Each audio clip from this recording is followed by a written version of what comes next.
एक बार एक हीरा नाम का मछुआरा था जो एक छोटे से गांव के किनारे टूटी हुई झोपड़ी में रहता था। वह समुद्र के किनारे मछली पकड़ा करता था। हीरा मछली पकड़ने में माहिर था, लेकिन कुछ दिनों से उसके जाल में कोई भी मछली नहीं आ रही थी। एक दिन वह थक हार कर घर वापस जाता है। हीरा के पत्नी, आ गए तुम, आज भी खाली हाथ ही लौट आए। हे भगवान, यह मैं किस आदमी के पल्ले बंध गई हूँ। न जाने वह कौन सा दिन होगा जब तुम बहुत सारी मछलियाँ पकड़ के उन्हें बेचकर खूब सारे पैसे लाकर मुझे दोगे। मैं तंग आ चुकी हूँ इस टूटी हुई झोपड़ी में रह रहकर। आपको बता देती हूँ, अगर आप मुझे अपने साथ रखना चाहते हैं तो खूब पैसा ला कर दो। हीरा, अरे तुम ही बताओ मैं क्या करूं। दिन भर समुद्र के किनारे इसी इंतजार में बैठा रहता हूँ कि कब कोई मछली मेरे जाल में फंसे, लेकिन पता नहीं क्या हो रहा है मेरे साथ। किस्मत साथ ही नहीं दे रही और मैं खाली हाथ ही घर लौट आता हूँ। हीरा की पत्नी, वह सब मैं नहीं जानती हूँ। जब देखो तुम यही कहते रहते हो। मैं क्या करूँ? जाओ और मछली पकड़ कर लाओ। अपनी पत्नी की ये बातें सुनकर हीरा बहुत दुखी हो जाता है और अपनी छड़ी के साथ समुद्र के किनारे जाता है। मछलियाँ पकड़ने के लिए वो बस अपने नाव में बैठ जाता है, लेकिन तभी उसकी नाव समुद्र में नीचे जाने लगती है और उसके जाल में एक बड़ी और सुनहरी मछली फंस जाती है। हीरा, मेरा जाल एकदम से इतना भारी कैसे हो गया? जैसे ही हीरा समंदर से अपने जाल को ऊपर की ओर खींचता है, उसे एक बहुत बड़ी, सुंदर और सुनहरी मछली अपने जाल में फंसी हुई दिखाई देती है। तभी सुनहरी मछली बोलती है, अरे छोड़ दो मुझे, जाने दो हीरा, पानी से बाहर आकर मैं मर जाऊंगी। जाने दो मुझे, मैं एक जादुई मछली हूँ। तुम जो भी मांगोगे वह तुम्हें मिल जाएगा, लेकिन मुझे जाने दो। सच में तुम एक जादुई मछली हो? मछली बोली, हाँ हीरा, मैं बहुत दिनों बाद अपने महल से इस समंदर में बाहर आई थी, लेकिन तुम्हारे जाल में मैं फंस गई। तुम मुझे छोड़ दो। हीरा बोला, मुझे माफ़ कर दो सुनहरी मछली, मुझे नहीं पता था कि तुम एक जादुई मछली हो। मैं तुम्हारा क्या करूँगा? तुम कोई साधारण मछली नहीं हो, इसीलिए तुम जा सकती हो। इसके बाद हीरा सुनहरी मछली को अपने जाल से निकाल देता है। मछली बोली, तुम्हारा बहुत बहुत धन्यवाद हीरा, तुम एक बहुत अच्छे इंसान हो। तुमने मेरे प्राण बचाए हैं। तुम्हें जब भी मेरी ज़रूरत हो तेज आवाज़ लगा देना, मैं तुम्हारी मदद करने के लिए आ जाऊंगी। इसके बाद वह सुनहरी मछली समंदर में चली गई। तभी सुनहरी मछली और हीरा की सारी बातें पेड़ के पीछे छुपा एक आदमी सुन रहा था। वह तभी हीरा के घर जाता है। आदमी बोलता है, अरे कमला भाभी, आज तो पता है गजब ही हो गया। कमला बोली, अरे क्या हो गया बोला भैया, जरा बताओ भी, आज भी कोई बात हुई क्या? बोला, आज हीरा भैया के जाल में जादुई मछली फंसी थी, लेकिन हीरा भैया ने उसे ऐसे ही जाने दिया। वह कितना सारा पैसा मांग सकते थे, और नहीं तो वह तुम्हारे बारे में कुछ सोच लेते। पर खैर, मुझे क्या ही लेना इन बातों से, सोचा आपको आकर बता देता हूँ। खैर मुझे क्या। कमला, क्या बोल रहे हो भैया, जादुई मछली, वो भी इनके हाथ? अरे बोला भैया, ये तो हो ही नहीं सकता, मंदबुद्धि आने तो दो, फिर मैं इनकी खबर लेती हूँ। बोला चलो ठीक है भाभी, फिर मैं चलता हूँ। इसके बाद बोला वहाँ से चला जाता है। हीरा अपने घर आता है। कमला बोलती है, आज तो खाली हाथ ही लौट कर आए हो, पूरे दिन में एक मछली भी नहीं पकड़ी जाती तुमसे। क्या भूखा मारने का ही सोचा है मुझे? तुम्हारी रोज रोज की इस हरकत से तंग आ चुकी हूँ। अगर ऐसा ही चलता रहा तो मैं अपने मायके चली जाऊंगी। हीरा बोला, अरे भगवान, ऐसा मत कहो, मैं कुछ कोशिश करता हूँ। मछली पकड़ने गया तो आज एक मछली फंसी भी थी, लेकिन वह एक जादुई मछली थी, उसका मैं क्या करता, इसीलिए मैंने उसे जाने दिया। कमला बोली, अरे मूर्ख इंसान, यह तुमने क्या किया? हाथ आया इतना अच्छा अवसर गंवा दिया। हे भगवान, यह पता है तुमने आज क्या किया? वह एक जादुई मछली थी। उसकी आज़ादी के बदले तुम उससे जो कुछ भी मांगते वह तुम्हें दे सकती थी। मैं कहती हूँ अभी जाओ समुद्र के किनारे और उस जादुई मछली से झोपड़ी मांगो अपने लिए। जाओ। हीरा समुद्र के किनारे जाता है और वहाँ तेज तेज चिल्लाने लगता है।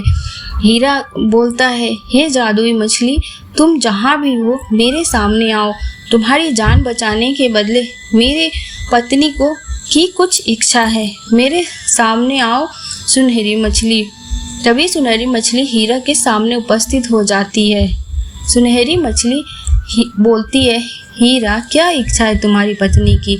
तुम जो भी मांगोगे वह मिल जाएगा, लेकिन मैं तुम्हारी केवल 3 इच्छा पूरी कर सकती हूँ। तुम्हारी तीसरी इच्छा तुम्हारा वर्तमान होगा, ध्यान रखना। हीरा बोलता है, हे सुनहरी मछली, मेरे पास रहने के लिए केवल टूटी फूटी झोपड़ी है जिसमें मेरी पत्नी से अब रहा नहीं जाता। मेरी पत्नी चाहती है कि तुम उसे एक झोपड़ी दे दो जिसमें वह आराम से रह सके। सुनहरी मछली बोली, ठीक है हीरा, तुम्हारी पत्नी की इच्छा पूरी हुई। हीरा अपने पत्नी को एक बड़ी और सुंदर झोपड़ी में देखता है। कमला बोली, देखो देखो, मैंने कहा था ना, वह जादुई मछली हमें बहुत कुछ दे सकती है। देखा ना कितनी सुंदर और बड़ी झोपड़ी है हमारी। उस टूटी हुई झोपड़ी से तो लाख गुना सुंदर है। यहाँ उपस्थित हर चीज कितनी प्यारी है और सुंदर है। हीरा बोला, ठीक है, तुम्हारी इच्छा पूरी हुई, लेकिन उस जादुई सुनहरी मछली के अनुसार तुम्हारी केवल 3 इच्छा ही पूरी हो सकती है। तुम्हारी तीसरी इच्छा तुम्हारा वर्तमान होगी। कमला ने कहा, हाँ हाँ ठीक है, मैं ध्यान रखूंगी। कुछ ही दिनों बाद कमला बोली, सुनो, मुझे ये झोपड़ी बहुत ही छोटी लगती है। तुम उस सुनहरी मछली के पास जाओ और एक बड़ा सा महल मांगो जिसमें काफ़ी नौकर चाकर हो मेरे मदद करने के लिए। अब मुझसे ज़्यादा काम नहीं होता। हीरा बोला, लेकिन यह झोपड़ी तो बहुत अच्छी है, तुम बड़े महल का क्या करोगी? कमला बोली, अरे तो मैं यह सब तुमसे थोड़ी ही मांग रही हूँ, जादुई मछली के पास जाकर मांगने के लिए ही बोल रही हूँ। तुमसे मेरी इतनी भी खुशी नहीं देखी जाती क्या? हीरा बोला, ऐसी बात नहीं है, मुझे ये सब ठीक नहीं लग रहा है, इसीलिए बोल रहा हूँ। कमला बोली, अरे कुछ नहीं है ऐसा, तुम ज़्यादा मत सोचो इस बारे में, तुम केवल सुनहरी मछली के पास जाओ। हीरा बोला, ठीक है, जाता हूँ। हीरा समुद्र के किनारे पहुंचकर जोर जोर से चिल्लाने लगता है। हीरा बोलता है, सुनहरी मछली, जहाँ कहीं भी हो सामने आओ, मैंने तुम्हारी जान बचाई थी, मेरी पत्नी की कुछ इच्छाएं हैं, सामने आओ। तभी जादुई मछली सामने से तैरती हुई बाहर आती है। सुनहरी मछली बोली, बोलो हीरा, क्या इच्छा है तुम्हारी पत्नी की? हीरा बोलता है, सुनहरी मछली, मेरी पत्नी को एक बड़ा सा महल चाहिए जिसमें सारी सुविधाएं हो और जिसमें आगे पीछे नौकरों की भरमार हो। मछली बोली, जाओ, तुम्हारी पत्नी की ये इच्छा भी पूरी हुई। हीरा अपने घर वापस लौटने लगता है। घर पहुंचकर वह देखता है कि उसकी पत्नी के एक आलीशान महल में बैठी हुई है। उसके चारों तरफ नौकर ही नौकर है जो उसकी सेवा में लगे हुए हैं। कमला बोली, देखो यह महल कितना बड़ा है, नौकरों की भी भरमार है और बहुत सारे कमरे भी है। इस महल में तो जरूरत की हर एक चीज मौजूद है। ऐसा लग रहा है कि मैं कोई सपना देख रही हूँ। वाकई में वह मछली काफी शक्तिशाली है। हीरा बोला, हाँ सच में यह महल काफी बड़ा है और शानदार भी। इस महल में अब तुम्हें कोई परेशानी नहीं होगी।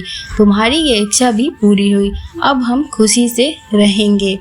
कुछ दिनों बाद कमला बोली, सुनो, इस महल में हमारा रहना तो बेकार है। महल में तो राजा रहते हैं, इस गांव के तो सभी लोग उस राजा की ही बात मानते हैं। तुम दोबारा से उस जादुई मछली के पास जाओ और उसे कहो कि वह मुझे राजा बना दे। मैं इस गांव में सबसे शक्तिशाली बनकर रहना चाहती हूँ। हीरा बोला, अरे भगवान, तुम ये सारी सही नहीं कर रही हो, यह सारा का सारा गलत है। अब मैं दोबारा उस जादुई मछली के पास नहीं जाऊंगा। हमारे पास इतना बड़ा महल है और इसमें ज़रूरत की सारी चीज़ें मौजूद है। हमें ज़्यादा लालच नहीं करना चाहिए, इसी में खुश रहना चाहिए। कमला बोली, देखो मेरे सामने बकवास मत करो। तुम अभी के अभी उस सुनहरी मछली के पास जाओ, नहीं तो अच्छा नहीं होगा, मैं बता देती हूँ। अपनी पत्नी की बातों को सुनकर उदास मन से सुनहरी मछली के पास जाता है। हीरा बोलता है, जादुई मछली, मैंने तुम्हारे प्राण बचाए हैं, इसीलिए बाहर आओ। मेरी पत्नी की कुछ इच्छाएं हैं।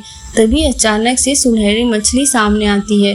सुनहरी मछली बोली, हीरा, तुम्हारी पत्नी की तीसरी इच्छा क्या है? हीरा बोला, मेरी पत्नी को इस गांव में सबसे शक्तिशाली बना दो, उसे इस गांव की रानी बना दो। सुनहरी मछली बोली, ठीक है, तुम्हारी पत्नी की ये तीसरी इच्छा भी पूरी हुई। हीरा अपने घर जाता है तो देखकर चौंक जाता है, क्योंकि उसकी पत्नी पुरानी टूटी हुई झोपड़ी में बैठी सिसक सिसक कर रो रही थी। कमला बोली, अरे यह क्या हो गया? हमारा महल तो पहले वाली टूटी हुई झोपड़ी में बदल गया। हमारे पास इतना धन और ढेर सारे नौकर चाकर थे, सब कुछ अचानक से गायब हो गए। अब हम फिर से पहले की तरह गरीब हो गए। उस जादुई मछली ने तो हमसे सब कुछ छीन लिया। हीरा, चुप करो कमला। हीरा बोला, चुप करो कमला, ये सब तुम्हारी लालच की वजह से हुआ है। तुम्हें केवल सुनहरी मछली से 2 ही इच्छाएं मांगनी थी, तुम्हारी केवल 2 ही इच्छाएं पूरी की जा सकती थी। तीसरी इच्छा तुम्हारा वर्तमान थी। तुमने 2 इच्छाओं में सुनहरी मछली से जो कुछ भी मांगा मिला। तीसरी इच्छा ने और तुम्हारे लालच ने हमसे हमारा सब कुछ छीन लिया और हम फिर से टूटी हुई झोपड़ी में आ गए। कमला बोली, अरे यह क्या कर दिया मैंने? अपने लालच की वजह से सब कुछ खो दिया मैंने। कमला अपने इस लालच पर शर्मिंदा होती है और उसे अब अच्छी तरह समझ आ जाता है कि ज़्यादा लालच करना कभी कभी हमारे लिए उल्टा साबित हो जाता है।